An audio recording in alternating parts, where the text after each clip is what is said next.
भारत ने रक्षा क्षेत्र में आत्मनिर्भरता की दिशा में एक और बड़ा कदम बढ़ाया।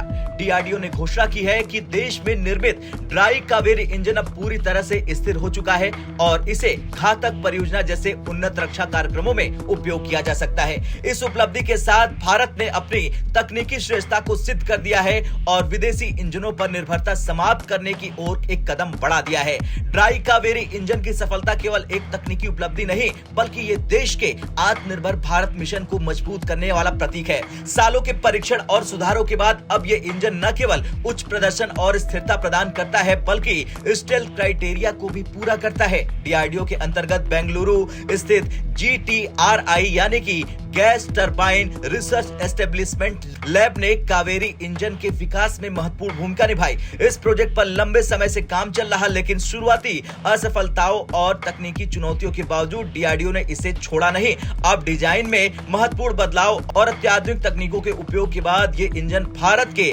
13 टन के RSPA प्रोग्राम यानी घातक परियोजना के लिए पूरी तरह से उपयुक्त है। चलिए जानते हैं क्या है ड्राई कावेरी इंजन। दरअसल ड्राई कावेरी इंजन डीआरडीओ द्वारा निर्मित एक ऐसा प्रोपल्शन सिस्टम है जिसे मुख्य रूप से अनमैन्ड कॉम्बैक्ट एयर व्हीकल यानी UCAV जैसे प्लेटफॉर्म के लिए विकसित किया गया है। ये इंजन हल्के हैं, उच्च स्थिरता और बेहतर प्रदर्शन के साथ डिजाइन किया गया है। इसकी खासियतों की बात करें तो सबसे जरूरी है इसका हाई डिस्टॉर्शन कैपेबल फैन। मतलब ये डिजाइन हवा को इस प्रकार प्रवेश करने देता है कि इंजन की आवाज न्यूनतम हो जाती है, जिससे दुश्मन के रडार से बचना आसान हो जाता है। दूसरा है इसकी स्टील्थ क्षमता, जो इसे इंजन दुश्मन से छिपकर अटैक करने की पूरी क्षमता देता है। इसके साथ ही साथ फ्लाइट कंडीशंस के लिए ये अनुकूल है, यानी चुनौतीपूर्ण उड़ान स्थितियों में भी ये इंजन उत्कृष्ट प्रदर्शन करता है। घातक परियोजना एक अनमैन्ड कॉम्बैक्ट एयर व्हीकल है जिसका कुल वजन 13 टन का है।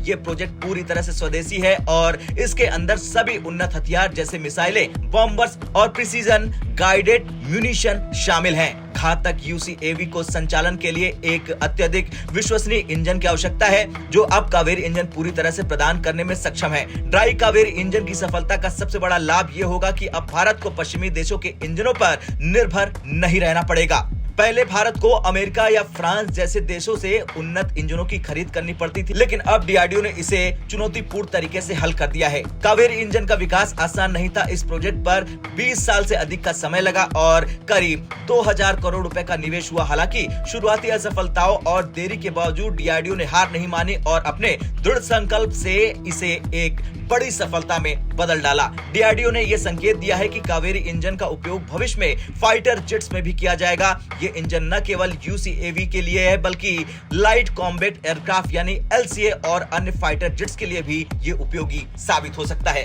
खैर कुछ भी हो, ड्राई कावेरी इंजन की सफलता भारत की तकनीकी और औद्योगिक क्षमता का प्रमाण है।